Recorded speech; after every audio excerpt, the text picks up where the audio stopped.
생활하면서 가장 많이 쓰는 단어가 믿는다라는 단어일 겁니다. 그렇죠? 믿는다 혹은 믿음.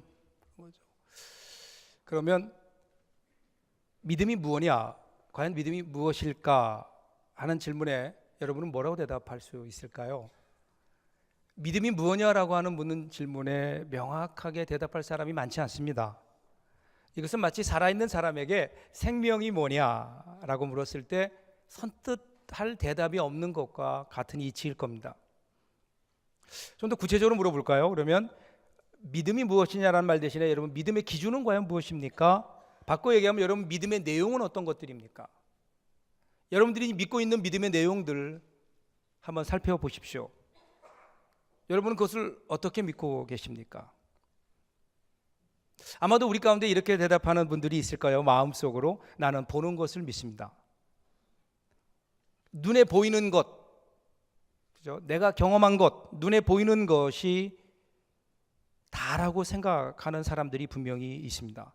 그래서 하나님을 믿는다고 하지만 하나님을 믿는다고 분명히 얘기하면서 실제로 행동하고 살아가는 삶의 모습을 보면 그럼 보이는 것이 전부인 사람들이 있죠.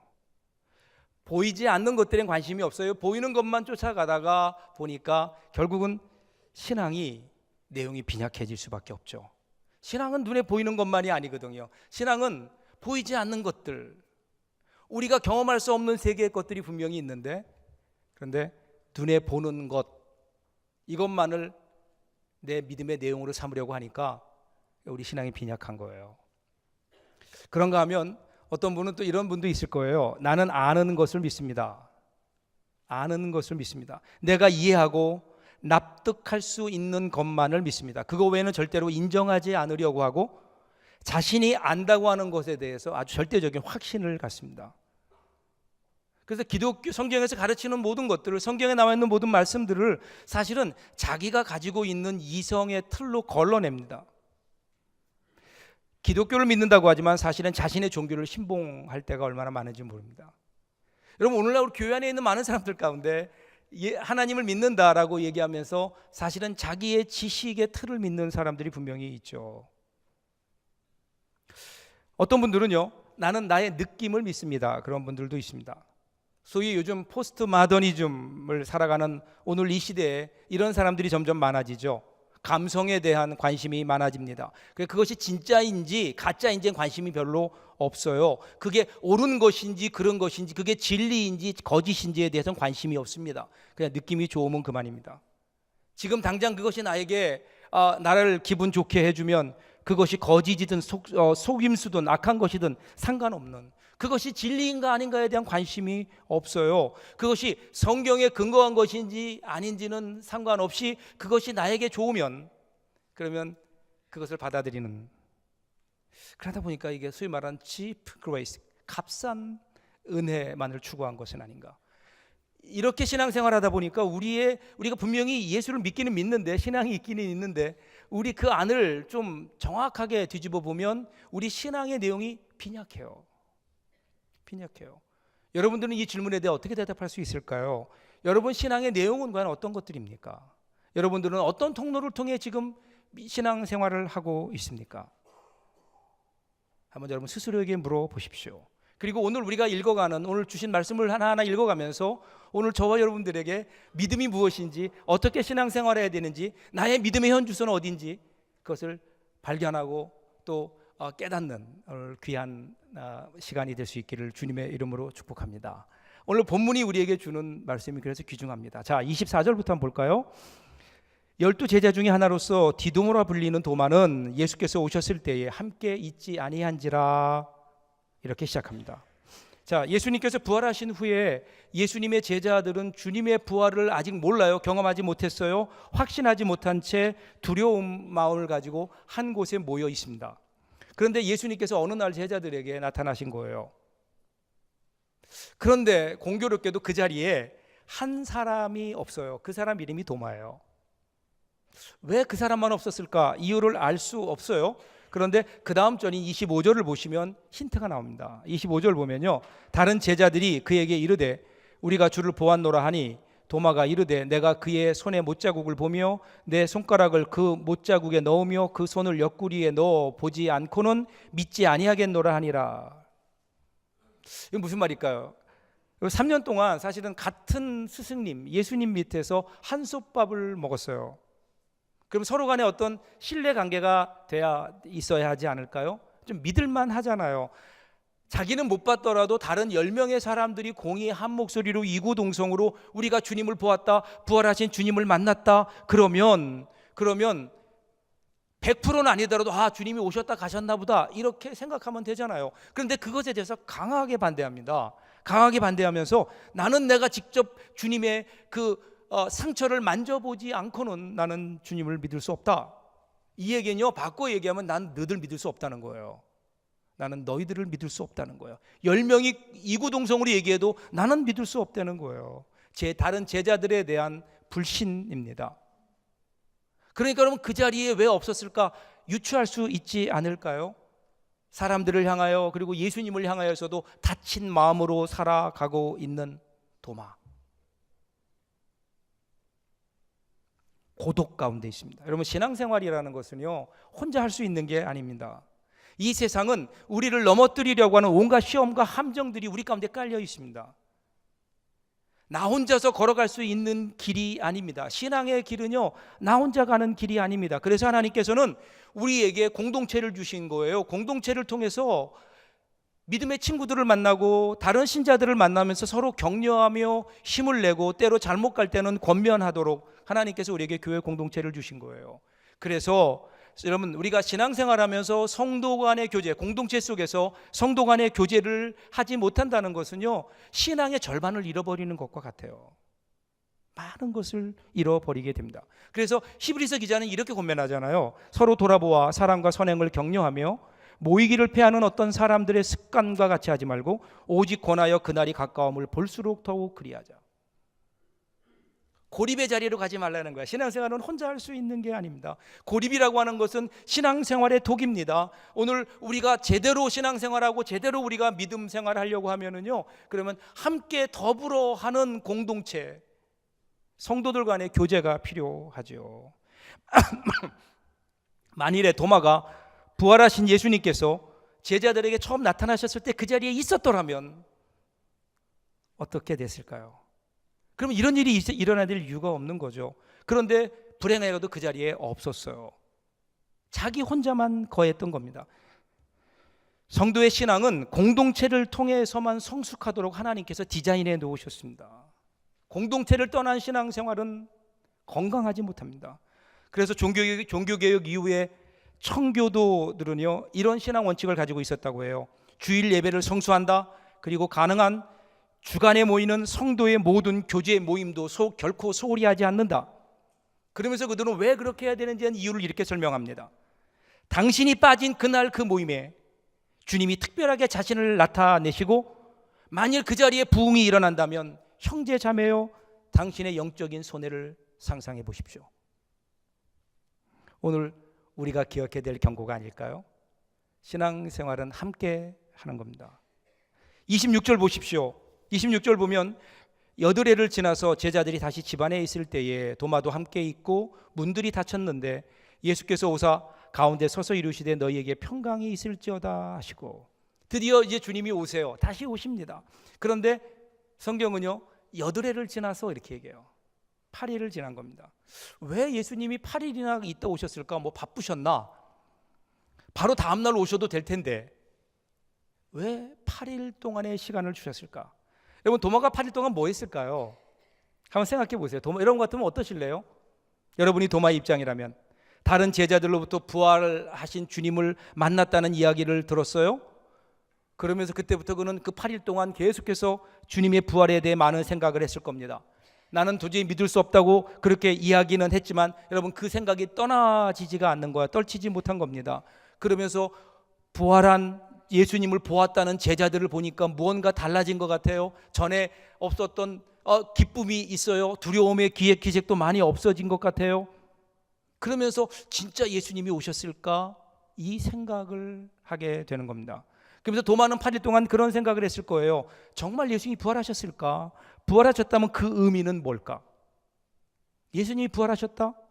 여러분, 8일이면요 짧은 시간이 아닙니다. 특별히 심각한 생각거리가 있는 사람에게 8일 동안은요 장구한 세월입니다. 그동안 얼마나 많은 생각을 했을까요? 그리고 그는 아마도 생각 끝에 이런 결론에 도달하지 않았을까요? 만일 예수께서 정말로 다른 제자들의 말과 같이 죽은 자 가운데 살아나셨다면, 부활하셨다면 그분은 단순한 예언자도 아니고 랍비도 아니다. 만일에 그분이, 예수님이 부활하셨다면 그분은 인간의 몸을 입고 오신 하나님이다. 그렇지 않다면 부활을 어떻게 설명할 수 있겠는가? 예수님께서 부활하신 것이 진짜라면 그분은 나의 하나님이시고 그분에게 내 인생의 전체를 드릴 수 있는 나의 주님이 아니시겠는가? 여기까지 아마 도달했을 겁니다. 이와 같은 결론이 이미 도마의 마음속에 있었을 거예요. 그래서 주님을 만났을 때, 그리고 부활하신 주님을 만났을 때 그가 했던 고백이 나의 주님, 나의 하나님 고백이죠.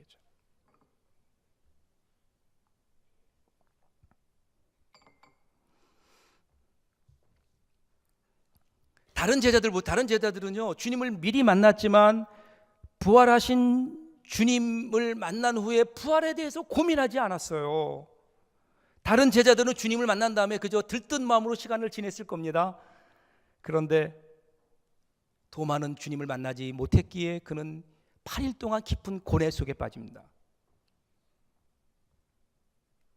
그 문제에 대해서 진지한 고민을 하게 되죠.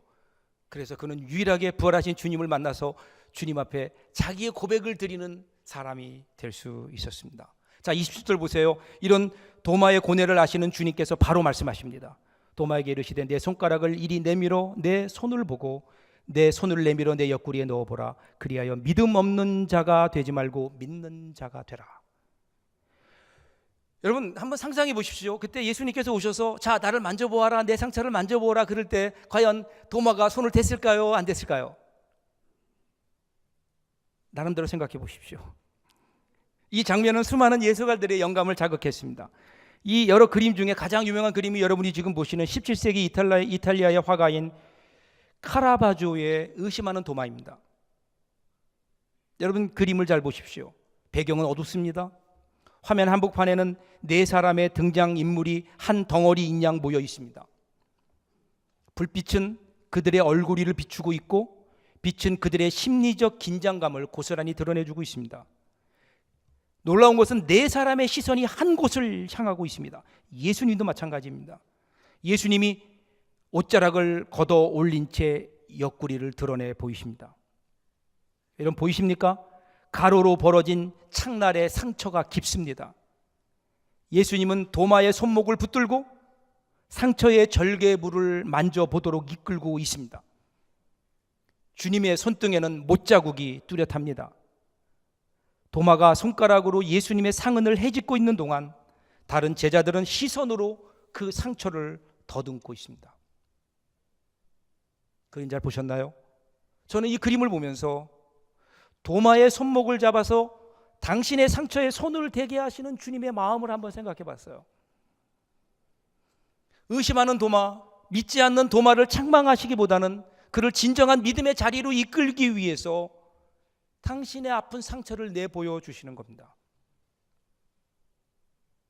자신의 아픈 상처를 다시 한번 내어주고 그리고 헤집어 보이게 해서라도 제발 네가 믿었으면 좋겠다. 나는 내가 다시 십자가에 죽더라도 네가 다시 너의 믿음이 회복되었으면 좋겠다. 네가 나를 믿었으면 좋겠구나. 이런 주님의 마음이 아니었을까요? 이런 주님의 사랑에 도마가 감동합니다. 여러분 도마는요 예수님의 상처를 만져본 다음에 그러니까 예수님이구나 라고 믿었던 게 아니라 상처까지도 마음대로 다시 한번 내어주시는 주님의 그 사랑 앞에 감동한 겁니다. 그래서 28절 보세요. 도마의 고백이 나옵니다. 도마가 대답하여 이르되 나의 주님이시요 나의 하나님이시니이다. 이 말씀이요 원문을 보면 감탄사로 나옵니다. 감탄사로 나오는 거야. 더 이상 할 말이 없었을 뿐 아니라 너무도 감격스러운 겁니다. 말이 필요치 않은 거예요. 왜냐하면 고난의 흔적이 예수님께 있었고 그 예수님 십자가에 죽으신 그 예수님이 다시 부활하셨기 때문에 다시 사신 것이 분명한 거예요.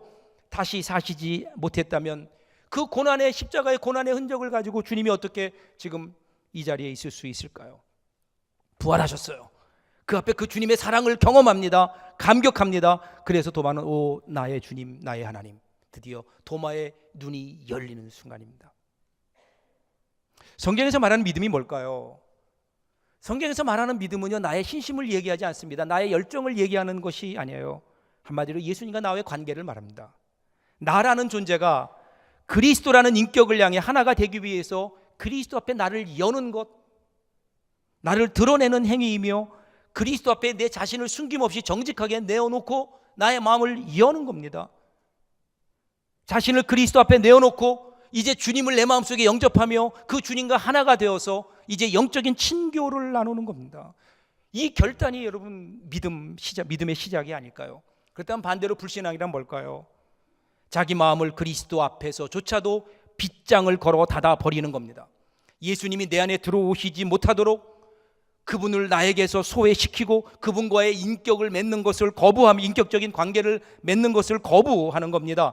결국 성경에서 말하는 믿음이라는 것은 그리스도와 내가 하나가 되는 것이고 인격적 관계를 맺음으로 주님과의 교제가 시작되는 것, 주님과의 교제가 살아나는 것, 이것을 통해 그리스도가 내 안에 거하시며 그리스도의 능력이 나의 능력이 되고 그리스도의 은혜가 나의 삶 속에 충만한 것, 여러분 이것이 믿음 아닐까요?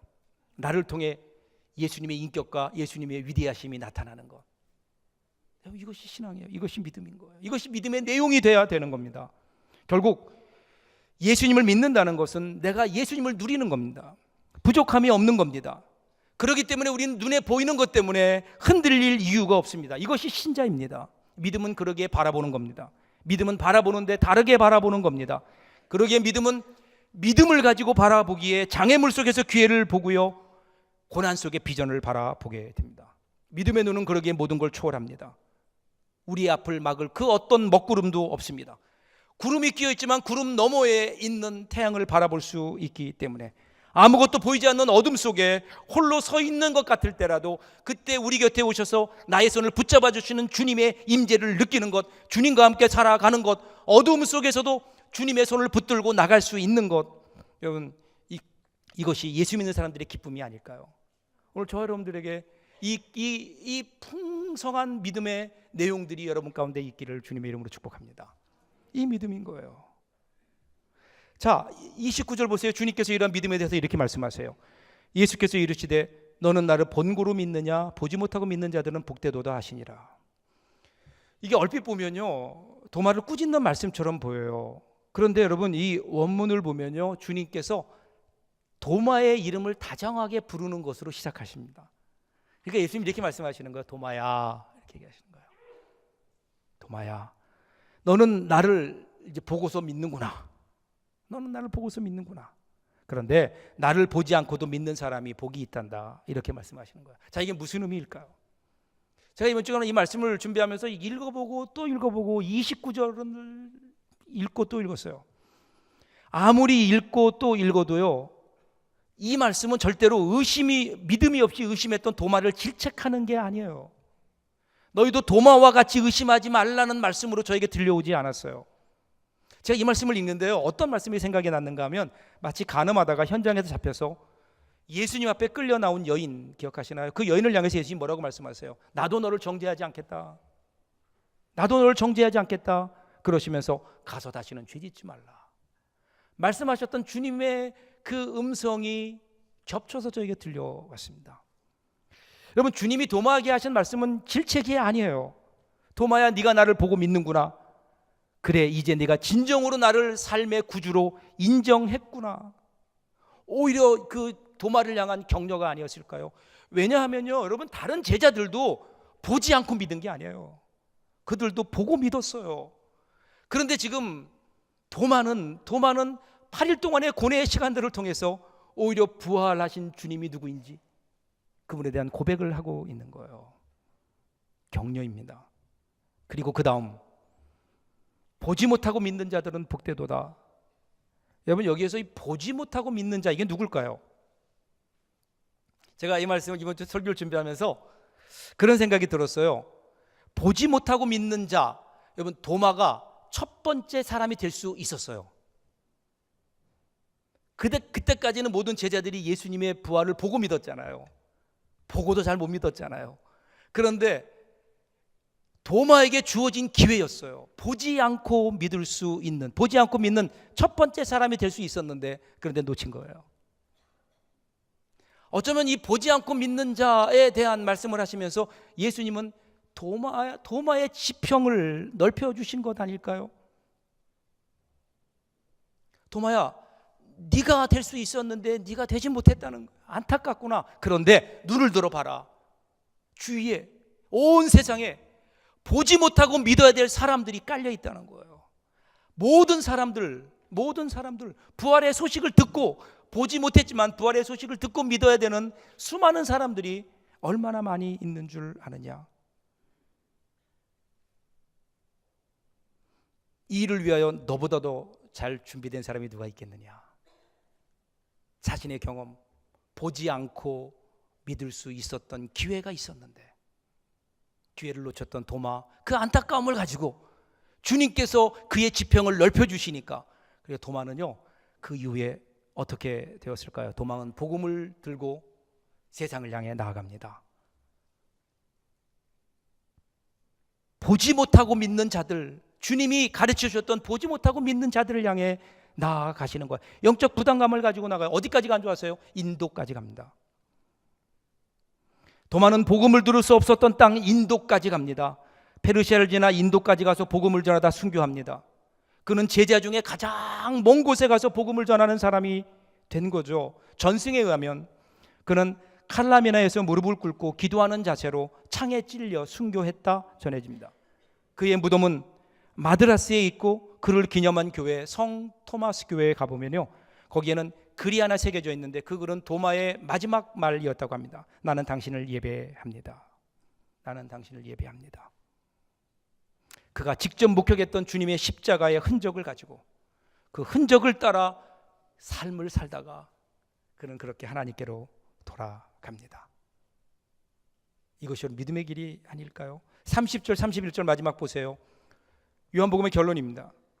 예수께서 제자들 앞에서 이 책에 기록하지 아니한 다른 표적도 많이 행하셨으나 오직 이것을 기록함은 너희로 예수께서 하나님의 아들 그리스도이심을 믿게 하려 함이요 또 너희로 믿고 그 이름을 힘입어 생명을 얻게 하려 함이니라.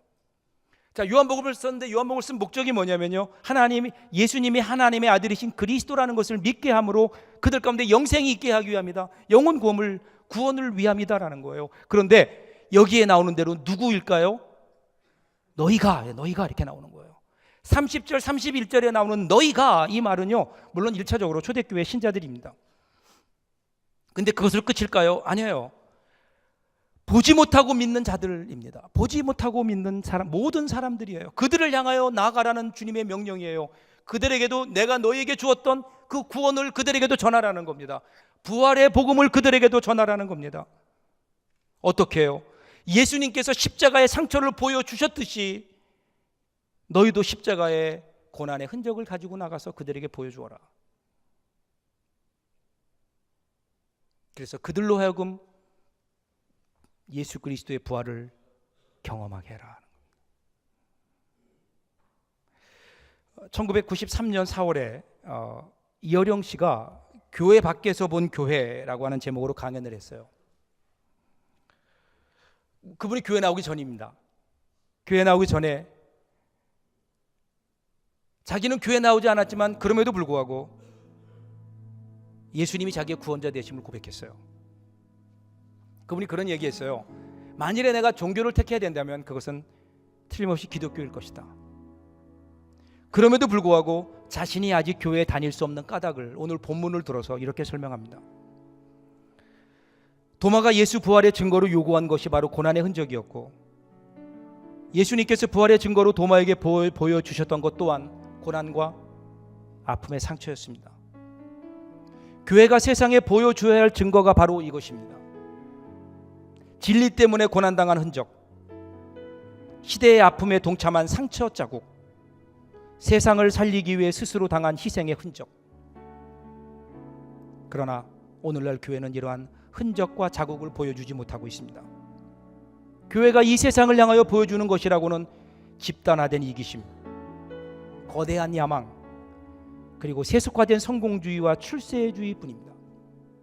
이것은 예수 그리스도께서 보여주셨던 증거가 결단코 아닙니다. 누구든지 나에게 예수 그리스도께서 인류를 위하여 고난당하셨던 고난의 상처와 아픔의 흔적을 보여줄 수 있는 교회가 있다면 그 교회를 소개해 주십시오. 나는 그 교회 교인이 되기를 고려하겠습니다. 이것이 믿음 아닐까요? 여러분, 내가 보는 것 아니에요. 내 생각이나 내 느낌도 아니에요. 주님 앞에 나를 내어놓는 거예요. 주님께서 우리를 위해서 십자가에 당하셨던 고난의 흔적을 보며 주님 앞에 엎드리며 그 흔적을 보지 못하고 믿는 자들에게 보여주며 살아야 되는 것, 여러분, 이것이 오늘 이 시대에 믿음을 가진 우리들이 해야 될 일이 아닐까요? 이것이 믿음으로 살아가는 겁니다.